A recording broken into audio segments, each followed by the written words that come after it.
नमस्कार दोस्तों, जय मैकेनिक। मेरे सामने एक स्प्लेंडर बाइक है। स्प्लेंडर बाइक में क्या है कि भगाओ तो भागती कम, चिल्लाती ज़्यादा है। ऐसी प्रॉब्लम जब भी होता है तो क्या कमी होती है उसके विषय में हम आपको जानकारी देंगे। पहले हम इसको बाइक को चलाते हैं, जो कि स्प्लेंडर प्लस है और ये सेल्फ स्टार्ट है, उसको दिखाते हैं।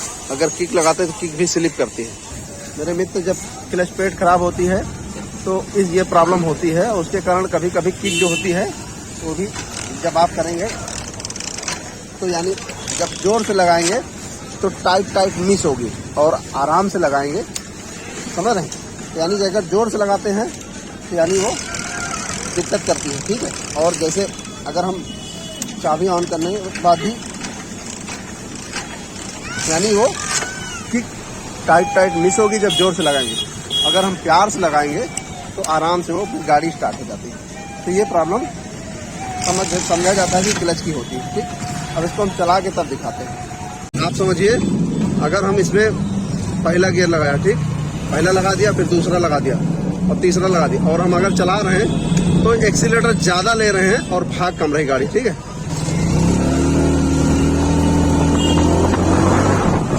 ऐसी प्रॉब्लम हो रही, ठीक है। अगर हम इसको धीरे से आराम से चलाएंगे तो वो आराम से तेज धीरे स्पीड पकड़ लेगी। देखिए, ऐसे अगर हम ऐसे चलाते हैं तो देखिए अच्छे से स्पीड पकड़ रही, ठीक है। और अगर हम इसको यहीं पर रोक करके और फिर गियर नहीं चेंज करेंगे, अगर हम तेज से भागना चाहेंगे तो भागती कम है, चिल्लाती ज़्यादा। मेरे दोस्त, कभी कभी ये प्रॉब्लम तब भी होता है जब आपका ये क्लच बहुत टाइट हो जाता है, यहाँ प्ले नहीं होता, ठीक। और जब भी आपको गाड़ी क्लच प्लेट डलवाते हैं या सर्विस कराते हैं तो इसमें प्ले जरूर रखें। हमारे यहाँ पर जितनी भी बाइक बनती है उसमें हम प्ले जरूर रखते हैं। अगर प्ले रखते हैं तो क्लच प्लेट खराब नहीं होती, अगर प्ले नहीं रहेगा तो फिर क्लच प्लेट जल्दी खराब होती, ठीक। एक ये कारण होता है, क्लच टाइट होता है। और क्लच टाइट किस कारण होता है वो भी हम आपको दिखाते हैं कि किस कारण से ये प्रॉब्लम होती है, क्लच प्लेट खराब कैसे होती है। अब मेरे दोस्त, क्या है कि अब दिखाते हैं चला करके कि क्लच प्लेट किस प्रकार से चलाने पर खराब होती है, ठीक है।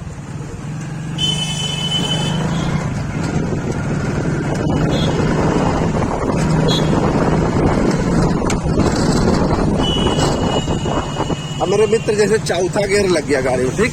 अब चौथा गियर लग गया, अब गाड़ी जैसे 20-30 की स्पीड है और हमको कहीं पर ब्रेक लगा लिया। अब यहाँ पर गाड़ी क्या किया, हमने स्लो कर दिया, ठीक, स्लो कर दिया। और हमें क्या करना है, यहाँ पर गियर को डाउन करना है। अगर हम गियर डाउन नहीं करते और उसी गियर में कैसे उठाते हैं गाड़ी को ऐसे उठाते, देखिए क्लच के पास दिखाइए भैया, देखिए क्लच दबाया थोड़ा सा और ऐसे एक्सीलेटर ज़्यादा लिया, तब फिर क्या होगा कि क्लच प्लेट खराब हो जाएगी, ठीक है। अगर हमने गियर नहीं डाउन किया और उसी गियर पर यानी हमने क्लच दबाया, क्योंकि अगर हम क्लच नहीं दबाएंगे तो वो खड़ से करेंगे, गाड़ी बंद हो जाएगी, ठीक। अगर हम ऐसे स्लो है और अगर हम ऐसे करेंगे तो ऐसे गाड़ी खड़ से बंद हो जाएगी, ठीक। ऐसे बंद हो गई, देखिए बंद हो गई, ठीक। और लेकिन अगर हम इसमें गियर को डाउन करके उठा लेते हैं तो किसी प्रकार से कोई समस्या नहीं होती है। मेरे मित्र, अब हमने आपको ये बात बताया कि जब आप क्लच प्लेट खराब किस कारण से होती है, ठीक है। लेकिन आपको चलाना कैसे है वो हम आपको चला के तब दिखाते हैं कि आपको इस प्रकार से चलाना है। अब मेरे मित्र, क्या है कि हम जैसे यहाँ पर दूसरा गियर, अब हमने तीसरा गियर लगा दिया, चौथा लगा दिया, ठीक।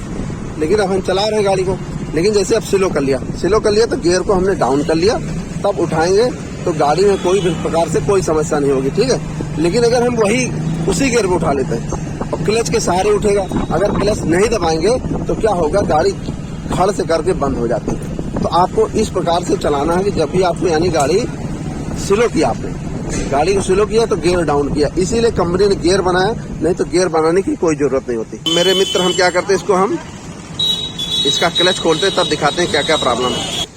मेरे दोस्त, एक क्लच खोल करके तब दिखाते हैं अंदर क्या क्या प्रॉब्लम है। मेरे मित्र, इसका क्लच खोल दिया गया, ठीक। अब क्लच खोल करके इसका, जो कि ये गाड़ी में पहली बार ही खोला गया है, इसको निकालिए भी, अलग अलग दिखाइए जरा। प्लेट खराब होती है तो क्या होता है कि ये जो लेदर होते हैं इसमें लगे होते हैं, जो हार्ड हो जाते हैं, ठीक। तो हार्ड होते हैं तभी ये समस्या होती है, ठीक है। और किसी में क्या होता है मेरे मित्र, यानी ये उड़ जाता है, जो लेदर होता है बिल्कुल उड़ जाता है। तो वो उसमें तब होता है जब वो गाड़ी गलत चलाते हैं तब। अगर सही चलाते हैं तो कोई ऐसी समस्या नहीं आती, ठीक है। लेकिन ये गाड़ी को सही ड्राइव किया गया, इसलिए इसमें कोई ऐसी समस्या नहीं आई है।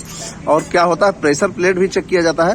प्रेशर प्लेट यहाँ पर ना चलने वाला भाग होता है, यहाँ पर नहीं चलता, यहाँ पर सिर्फ सेट रहता है। लेकिन जो चलने वाला भाग होता है यहाँ पर, जब ऐसे हम करते हैं आगे पीछे इसको ऐसे करते हैं, तो उसमें आपको समझ में आएगा कि यानी यहाँ पर ये नीचा है और ये ऊंचा है, तब आप इसको समझ सकते हैं प्रेशर प्लेट खराब है कि नहीं, ठीक। अब इसमें क्या है कि सिर्फ क्लच प्लेट सिर्फ डालना है, क्लच प्लेट डाल देंगे बिल्कुल सही हो जाएगा मेरे मित्र। उसके साथ साथ हाफ सेंटर भी देखा जाता है, ठीक है।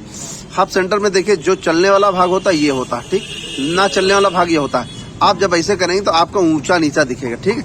ये हो गया सेंटर, और इसके इसी प्रकार से हाफ, ठीक है। हाफ में भी जब जो यहाँ पर होता है, इधर साइड नहीं चलता यहाँ पर, ठीक। अब यहाँ पर नहीं चलता तो यहाँ पर कोर बन जाता है, यहाँ अंदर हो जाता है, घिस जाता है, और यहाँ पर बिल्कुल बराबर यानी ये अंदर घिस जाता है ये वाला, और ये थोड़ा सा उभरा हुआ लाइन बनी होती है, तो वो बिल्कुल सही है हाफ सेंटर इसका मेरे मित्र। देखिए ये एक घिसा हुआ पार्ट है, और घिसे हुए के साथ साथ देखिए यहाँ पर दिखा पाए हम आपको थोड़ा सा, तो आप देखिए जो इसका ये हिस्सा है, यहाँ पर ये हिस्सा, यहाँ पर आप देखिए इससे ये कितना डाउन चला गया, ठीक। अगर हम इसको दिखा पाएँ, देखिए ये बिल्कुल इसमें हल्के से निशान हैं इसको, लेकिन ये अभी ये बिल्कुल बढ़िया फर्स्ट क्लास चल जाएगा, ठीक है। लेकिन अगर ये है तो बिल्कुल घिस गया, ये खराब हो गया, ठीक। यहाँ पर देखिए ये बिल्कुल यहाँ से ये जो कोर है यहाँ पर, ये देखिए ये कोर है, इससे इस वाली कोर के पास से इस वाली कोर से नीचे कितना डाउन हो गया, इसमें क्लच प्लेट यानी चल नहीं पाती। और इसमें क्या है कि ये बिल्कुल यानी ये वाला बिल्कुल सही है, ठीक है। तो ये इसलिए इस तरीके से यानी हाफ सेंटर आप चेक कर सकते हैं, और सेंटर भी इसी तरीके गड्ढा हो जाता है उसमें मेरे मित्र। हमको क्या करना है, इसको थोड़ा साफ सूफ कर दिया गया, और साफ करने के बाद अब इसको हमको फिट करना है। यहाँ एक वाशर लगी है, और फिर उसके बाद ये बुश, फिर ये, और फिर एक यहाँ पर ये वाशर जिसमें यानी खांचे बने होते हैं, ठीक है। ये वाशर, और फिर 2 कट वाशर, ठीक, जो कट हुई वाशर होती है, कटी हुई, उसको यहाँ पर ऐसे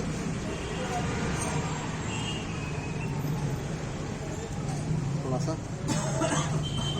इस तरीके से, फिर इसके ऊपर एक कटोरी, इसकी जो कटोरी होती है वो, ठीक। अब ये बिल्कुल ऐसे, ठीक है। अब इसके साथ साथ हमको क्लच हाफ सेंटर फिट करना है मेरे मित्र। प्रेशर प्लेट में भी उल्टा सीधा होता है, ठीक, इसको भी ध्यान देना। वैसे हम कोशिश करते हैं कि पार्ट ज़्यादातर ओरिजिनल डालें, ठीक। लेकिन जब जो बाइक जिनकी होती है, अगर उनका बजट नहीं होता है, तो एक जो ब्रांडेड कंपनी होती है उस कंपनी का ही क्लच प्लेट डालते हैं, जिससे इसमें कि हम मिंडा कंपनी डाल रहे हैं, ठीक है। तो वो वैसे हम कोशिश करते हैं ओरिजिनल पार्ट डालें जब भी। और ये इसका जो होता है, एक तरफ बिल्कुल प्लेन होता है ये, और एक तरफ थोड़ा खुरदरा सा, ठीक। तो एक साइड ही यानी जिससे खुरदरा है उसको इधर, और जिधर प्लेन है वो ऊपर को, ठीक है। ऐसे एक ही साइज के तरीके कर सकते हैं आप, यानी अलग अलग नहीं, ठीक।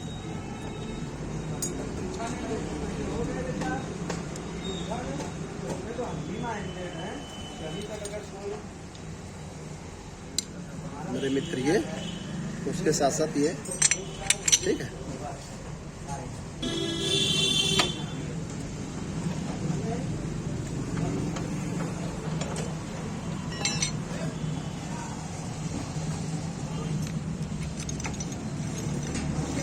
तीन प्लेट इधर, एक प्लेट इधर, ठीक। और ये ऐसे फ्री चलना चाहिए, और उसके साथ साथ ये निकलना चाहिए। अब नट टाइट करके तब हो गया।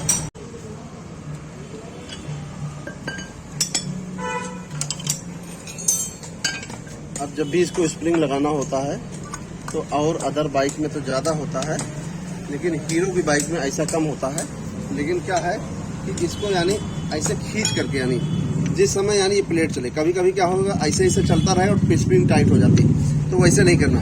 जब यानी ये स्प्रिंग का सिस्टम पूरा बाहर को निकल आए तब। इसमें क्या है कि जैसे पल्सर है या डिस्कवर है, तो इन सब में स्प्रिंग को खांचे पर बैठाना जरूरी होता है, यानी स्प्रिंग यहाँ पर बैठे, यहाँ पर एक ग्रुप बना होता है वहाँ पर जरूर बैठे। इसमें हीरो में कोई समस्या नहीं होती है, लेकिन और अदर में बड़ी समस्या होती है। अगर आपने थोड़ा सा भी स्प्रिंग तिरछा किया तो ये प्लेट टूट जाती है, तो उसको आपको ध्यान देना है कि स्प्रिंग बिल्कुल बराबर बैठे, ठीक है। और जिस समय आपको यानी ये टाइट होता है तो उस समय आपको ये भी ध्यान देना है कि क्लच पूरा पकड़ के चले। जैसे अगर हम बोल्ट को टाइट करते हैं तो पूरा इसके साथ पकड़ के चलेगा, ये नहीं कि ये पूरा घूम जाए तब वो काम नहीं करता। क्योंकि कभी कभी नए जो मैकेनिक भैया वो लोग होते हैं वो लोग क्या करते हैं, टाइट कर देते हैं और वहाँ पर इसके पीछे प्लेट टेढ़ी हो जाती है और वहाँ पर उसी प्लेट पर यानी एडजस्ट हो जाता है, तो वो पूरा ऐसे ही घूमता रहेगा, ऐसे ही यानी बिल्कुल फ्री घूमता है। तो वहाँ पर नहीं, इसको जब जिस समय यानी आप समझें कि यानी पूरा क्लच समेत घूमना चाहिए। जैसे अब इस समय है, अब हम घुमा रहे हैं तो पूरा क्लच समेत घूम रहा, तो ये सही है। अब मेरे मित्र आपको ये चीज़ समझना है कि जब हम इसको टाइट करते हैं, ठीक है, जब टाइट कर रहे हैं ये तो पूरा टाइट हो रहा है। देखिए हम इसको ताका लगा रहे हैं तो पूरा टाइट हो रहा है, ठीक है। ये ना हो कि कभी ये घूमता है, ये घूमता है तो गलत है, और उसके लिए आपको इसको फिर से अंदर करके और फिर खींचेंगे तो फिर सेट हो जाएगा। ये हीरो में नहीं होता, लेकिन अदर डिस्कवर में और डिस्कवर 150 में, 125 में, 100 सीसी में और अदर बाइक में होता है, तो वो चीज़ आपको ध्यान देना है। दोनों नट में एक कापर यानी ये वाशर टेम्पर वाशर होती है, इधर भी और इधर भी, एक बड़ा नट इधर, छोटा नट इधर। और क्या होता है, इसमें एक वाशर जरूर होता है, उसको आप जरूर ध्यान देना, वाशर लगाना है।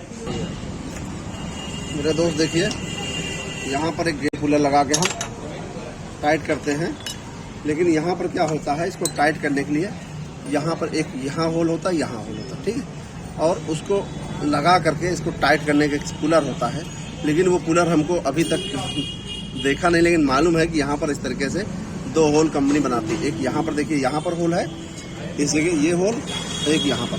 लेकिन क्या करते हैं, उसके लिए क्या होता है, गियर पुलर यहाँ पर प्राइमरी गियर लगा करके यहाँ पर नीचे इसके तब टाइट कर दिया जाता है। तो इसी प्रकार से हम लोग भी गियर लगा के टाइट कर लेते हैं, इसका प्राइमरी गियर ही लगा के टाइट कर दिया जाता है, टाइट हो जाता है। अभी यहाँ पर सिर्फ ये गियर पुलर लगा के टाइट कर दिया जाता है, लेकिन क्या होता है, जो ये प्राइमरी गियर होता है इसको कट कर दिया जाता है थोड़ा सा, और कट करके इसको जरा फंसा करके इसे टाइट कर दिया जाता है। इस तरीके से यानी हम लोग पुलर बना लेते हैं। जब भी बांधा जाता है इसकी पैकिंग और ये ऑयल सील जरूर चेक कर लें, क्योंकि ये ऑयल पंप पे काम करता है। इसकी वजह से अगर ये ऑयल सील खराब हो जाती है तो ऑयल पंप काम कम करेगा, उसके साथ साथ ये क्रैंक की लाइफ भी कम हो जाती है। क्योंकि जब ऑयल पंप जो होता है, ऑयल पंप काम करने के लिए क्या होता है, यहाँ पर जैसे ऑयल पंप इसके द्वारा ऑयल चढ़ता है यहाँ से, और यहाँ से इसके द्वारा क्रैंक हो जाता है, और इसके द्वारा यानी हेड के ऊपर यहाँ पर ऑयल जाता है, जो यहाँ पर ऑयल यानी जहाँ पर कैमरा का होता है। तो इस प्रकार से ये और इसकी पैकिंग भी चेक करना चाहिए। और उसके साथ साथ मेरे मित्र इसी में एक छोटा सा होल होता है, इसके अंदर एक होल आर पार दिखने वाला होता है, उसको भी साफ रखना चाहिए। ये सब चीज़ें यानी बहुत ही ज़रूरी होता है। तो ये आप सिस्टमेटिक ढंग से ऐसे काम कर सकते हैं। मेरे मित्र क्या होता है, अगर ये बैरिंग पूरी नहीं बैठेगी तो क्लच जो होता है ऐसे चलता है, यानी क्लच का लीवर जो होता है आगे पीछे, ये बैरिंग को हमेशा बराबर बैठना चाहिए। कभी कभी बैरिंग पूरी नहीं बैठती है तो वो क्लच ऐसे चले, उसको आपको जरूर ध्यान रखना है। ये बहुत टेक्निकल चीज़ें होती हैं। इसको क्या होता है, ये लगाना, यानी इससे क्या होता है कि इसमें ऑयल रुका रहता है और क्लच प्लेट खराब नहीं होता, ठीक। क्योंकि क्लच प्लेट उसमें लेदर की कुछ मात्रा होती है, इसलिए वो खराब ना हो, इस कारण से ये बनाया गया इसमें कटोरी। मेरे दोस्त इसको थोड़ा सा ढीला रखना चाहिए, जिससे कि ये आसानी से लग जाए। और यहाँ पर ठेसी लगा लिया जाता है ऐसे।